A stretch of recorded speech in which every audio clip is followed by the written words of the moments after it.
आज एक खबर ने तहलका मचा दिया है मेरे पाकिस्तानियों। क्यों? क्या हुई? इसी बीच बड़ी खबर है, यूएई भारत के साथ जोरी मामलात में, जोरी जी हाँ, एटमी तवानाई के मामलात में, तवानाई के मामलात पे अब आगे बढ़ रहा है। अहम चीज ये है कि यूएई के प्रेसिडेंट इंडिया गए हैं, इंडिया के प्राइम मिनिस्टर यूएई नहीं गए। ये एक बड़ा एक इंपॉर्टेंट एस्पेक्ट है। हिंदुस्तान और मुत्तहदा अरब अमीरात के दरमियान एक तहलका खेज डेवलपमेंट, एक नया स्ट्रेटेजिक दिफाई मुआहिदा साइन करने जा रहे हैं। लेटर ऑफ इंटेंट के ऊपर साइन कर दिया गया है। पाकिस्तान के कठपुतली वजीर खारजा ने सऊदी वजीर खारजा से गुफ्तगू की कॉल करके इस अनाउंसमेंट के बाद। एक इत्तला यह भी है कि शायद तो यूनाइटेड अरब एमिरेट्स भारत का जो एक आकाश एयर डिफेंस सिस्टम है उसको खरीदने में भी दिलचस्पी रखता है। क्या जर्नैलों को इससे कोई फर्क नहीं पड़ता कि आप जिसको अपने अहम तरीन असासों के शेयर्स दे रहे हैं वो भारत के साथ दिफाई मुआहिदा कर रहा है?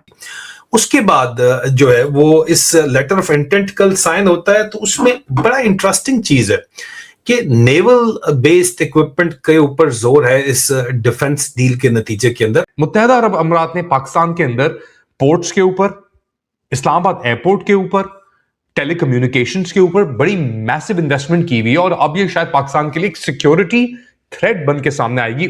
2 घंटों की मुलाकात और 1434 अल्फाज पर मबनी प्रेस रिलीज, दिफाई मुआहिदा, स्ट्रेटेजिक पार्टनरशिप। अब ये जाके लीबिया पहुंच गए और लीबिया में जाके डील किससे किया? दुनिया जिसको मानती नहीं है, यूनाइटेड नेशंस जिसको नहीं मानता, पूरी की पूरी वो रेबेल्स कहलाते हैं। और अब वो दे सकते हैं, नहीं दे सकते। उधर सऊदिया वालों से आपने डिफेंस पैक्ट कर लिया, उनका हमें नहीं समझ आ रहा कि जी वो where is that defence pact. आपके ऊपर अटैक होता है, पता नहीं लगता कि जी वो सऊदिया तो कुछ भी नहीं करता। उसके बाद वो यूएई से आपके इतने डीप रिलेशंस है, आप उनको आप अपना फौजी फाउंडेशन बेच रहे हैं।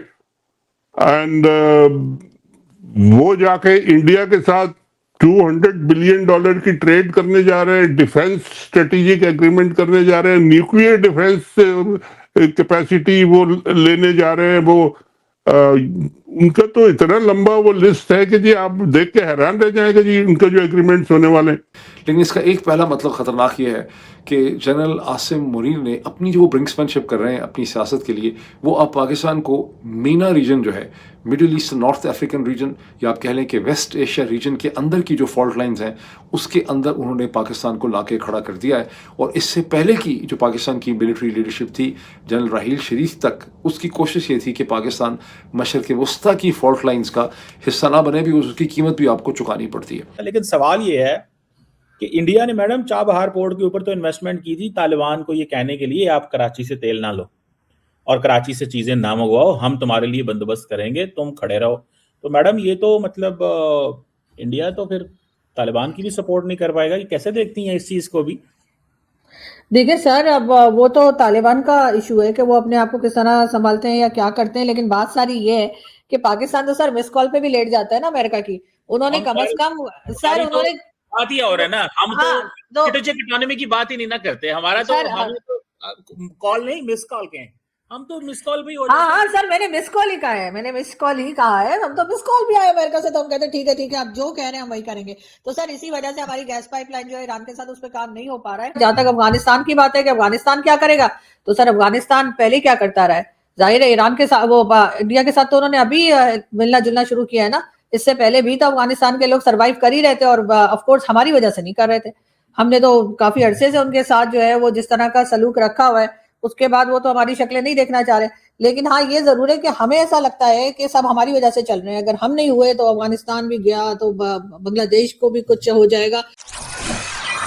हेलो फ्रेंड, जय हिंद। हिंदुस्तान स्पेशल न्यूज में आपका स्वागत है। दोस्तों, जैसा कि आपने क्लिप में देखा, भारत और यूएई की ट्रेड डील देखकर पाक मीडिया बौखलाया हुआ है। पाकिस्तान ने सऊदी अरब के साथ अपनी डील का जमकर ढिंढोरा पीटा था, लेकिन सोमवार को दिल्ली में महज 1.5 घंटे के भीतर एक ऐसी इबारत लिखी गई जिसने इस्लामाबाद के सारे दावों को बौना साबित कर दिया। व्यापार के मोर्चे पर 2022 में दोनों देशों के बीच कॉम्प्रिहेंसिव इकोनॉमिक पार्टनरशिप एग्रीमेंट पर हस्ताक्षर होने के बाद से द्विपक्षीय व्यापार $100 बिलियन को पार कर गया है। अब इसे देखते हुए दोनों देशों ने 2032 तक द्विपक्षीय व्यापार को दोगुना करके $200 बिलियन करने का फैसला किया है। पाकिस्तान जहां सऊदी से रिफाइनरी और उधारी के तेल की बात कर रहा है, वहीं भारत और यूएई ने भविष्य की तकनीक पर हाथ मिलाया है। सबसे बड़ा समझौता गुजरात के धोलेरा स्पेशल इन्वेस्टमेंट रीजन को लेकर हुआ है। यूएई यहाँ इंटरनेशनल एयरपोर्ट, स्मार्ट टाउनशिप और नया पोर्ट डेवलप करेगा। भारत की संस्था इसरो और यूएई स्पेस एजेंसी मिलकर सैटेलाइट फैक्ट्री और लॉन्च कॉम्प्लेक्स बनाएंगी। साथ ही न्यूक्लियर एनर्जी और आर्टिफिशियल इंटेलिजेंस (AI) पर भी सहमति बनी है और दोनों देशों ने रक्षा क्षेत्र में रणनीतिक साझेदारी पर काम शुरू कर दिया है, जो खरीद फरोख्त से आगे बढ़कर साथ मिलकर हथियार बनाने की दिशा में बड़ा कदम है। स्ट्रेटेजिक दिफाई शराकतदारी होने वाली है। लेटर ऑफ इंटेंट साइन हो गया है भारत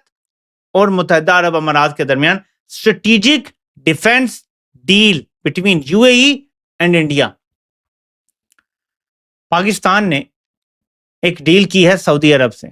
सऊदी अरब के ताल्लुकात यूएई से काफी खटाई में पड़े हुए हैं और वहीं पे भारत छलांग मारता है और यूएई के साथ डील कर लेता है, जिसमें जोरी तवानाई में भी शराकतदारी, स्ट्रेटेजिक डिफेंस में भी शराकतदारी, अपनी तिजारत को डबल करने में दिलचस्पी, ये सारा कुछ वहां हो गया है। ठीक है, अब आते हैं, मैं आपको सूरत हाल बताता हूं कि क्या किधर ये फंस रहे हैं। एक तो ये सूरत हाल हो गई ना मशरिक़ वस्ता की और भारत के साथ जुड़ गए। इसका पहला पहलू सुन लें क्योंकि मैं ये भूल ना जाऊं। मुत्तहिदा अरब अमारात को हमने फौजी ग्रुप, जी हाँ फौजी ग्रुप के $1 अरब के शेयर्स ऑफर किए हैं। वो उन्होंने हो सकता है ले लिए हैं या नहीं, ये बाद में पता चलेगा, लेकिन ये ऑफर हमने किए हैं और ज़ाहिर सौदा हो गया होगा तब ये बात सामने आई है। अब आपने गौर करना है, मुत्तहिदा अरब अमारात पाकिस्तान के मुख्तलिफ एयरपोर्ट्स पे भी कंट्रोल संभाल रहा है। मुत्तहिदा अरब अमारात पाकिस्तान के फौजी ग्रुप, जी हाँ फौजी ग्रुप के शेयर्स भी खरीद रहा है, लेकिन मुत्तहिदा अरब अमारात भारत के साथ दिफाई मुआहदा कर रहा है। क्या जर्नैल भारत से इनडायरेक्टली मुआहदा कर रहे हैं? क्या जर्नैलों को इससे कोई फर्क नहीं पड़ता कि आप जिसको अपने अहम तरीन असासों के शेयर्स दे रहे हैं वो भारत के साथ दिफाई मुआहदा कर रहा है? आम चीज नहीं, आम ताल्लुकात नहीं, तिजारत नहीं, स्ट्रेटेजिक डिफेंस डील की तरफ बात जा रही है। हुई नहीं है अभी, लेकिन मामलात उसी तरफ बढ़ रहे हैं। एक इशारा उस तरफ किया गया। पाकिस्तान का सबसे बड़ा इम्तिहान जो है वो शुरू होने को है। तो इसमें से पाकिस्तान को निकलना होगा। फॉरेन पॉलिसी अपनी आप तभी सही कर पाएंगे जब आपके पास इकोनॉमी होगी। जब पैसा ही नहीं है तो सर फिर फॉरेन पॉलिसी किस बात की? जाहिर है कि जब पाकिस्तान की इकोनॉमी इतनी खराब है कि आप बगैर कर्जे के मुल्क नहीं चला सकते, तो सर अगर ये हालत हमारी कुछ मंथ्स में खराब होने वाली हो सकती है जो लोग बता रहे होते हैं, तो जाहिर है फिर हमारी फॉरेन पॉलिसी इंडिपेंडेंट कैसे होगी? हम तो हर वक्त इसी चक्कर में रहते हैं।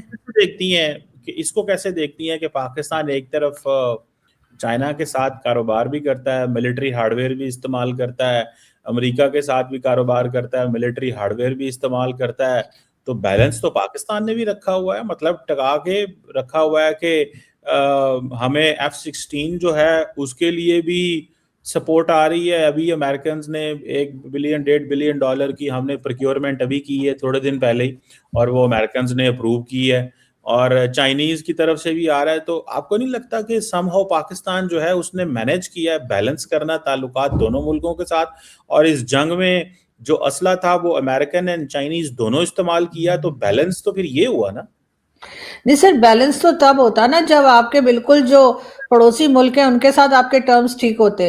अगर आपने चाइना का काम कर दिया, आपने यहाँ CPC या चाइना जो है वो उसकी भारत से क्योंकि एक टेंशन बनी रहती है, ऐसे में आप उस टेंशन को अगर कैश कर रहे हैं और अपने आप को बता रहे हैं कि जी हम तो चाइना के साथ खड़े हैं, दूसरे पड़ोसी के बारे में आप कुछ भी कह कर, तो सर उसको बैलेंस करना नहीं कहते। अमेरिका के साथ सर हम बैलेंस नहीं कर रहे, हमारी मजबूरी है। हम तो पाकिस्तान बनने से लेकर आज तक अमेरिका के आगे हाथ जोड़ के खड़े हुए, और आते के साथ ही जो है यहाँ पे कर्जा भी मांग लिया गया था। तो सर अमेरिका या हो या चाइना, दोनों एक तरह की स्ट्रॉन्ग कंट्रीज है, उनसे तो हम बिल्कुल भी पंगा नहीं ले सकते। हमें जो कहता है हम हमें हाथ मिला देते हैं, क्योंकि हमें डॉलर मैटर करते हैं, हमें पैसा मैटर करता है। हमारे आगे अगर अमेरिका पैसा देता है तो हम उसका काम भी कर देते हैं, हमें उधर से चाइना पैसा देता है हम उसके साथ भी मिल जाते हैं।